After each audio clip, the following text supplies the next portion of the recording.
সত্য সহায় হোক সর্বজীবে, শান্তি প্রতিষ্ঠিত হোক সর্বজীবে। সম্মানিত সুধী, একটি জরুরি বিজ্ঞপ্তি। বিজ্ঞপ্তিটা হচ্ছে যে আজ সোমবার, আগামীকাল মঙ্গলবার এবং আগামী পরশু বুধবার আমি পরপর 3টি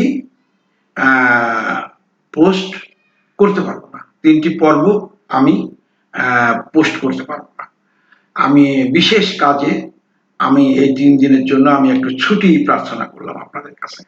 ছুটি প্রার্থনা করে আমি এই 3টা দিন পোস্ট করতে পারবো না, আপনারা এজন্য আমাকে ক্ষমা করবেন। তো আজকে আমি যেটা বিজ্ঞপ্তিটা দিচ্ছি, এই বিজ্ঞপ্তিটা হলো 46তম পর্ব। যেহেতু পর্ব 45টা হয়ে গেছে, 46তম পর্বে আমি বিজ্ঞপ্তিটা ঘোষণা করলাম। কিন্তু আগামী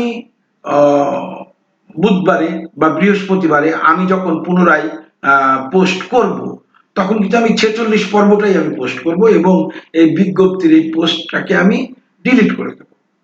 বিজ্ঞপ্তিটাকে ডিলিট করে দিয়ে পুনরায় আমি 46তম পর্বটা, ওই 11তম দ্বিতীয় শ্রেণীর 11তম পাঠ আর পর্ব 46 আমি এটি পুনঃ প্রকাশ করব। এইভাবেই আমি 46 পর্বটাকে পুনঃ প্রকাশ করব। তখন আর 46 পর্বের এই বিজ্ঞপ্তিটা থাকবে না। তো তখন আপনারা এই 46 পর্বটা পুনরায় পাঠ শুরু করবেন 46 পর্ব থেকে। তো আমি এই যে 3 দিন থাকতে পারবো না, এই ছুটি প্রার্থনা করতেছি, এটা আপনারা ক্ষমার দৃষ্টিতে দেখবেন।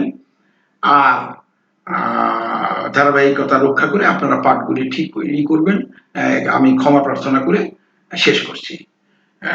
শান্তি প্রতিষ্ঠিত হোক সর্বজীবে, সত্য সহায় হোক সর্বজীবে।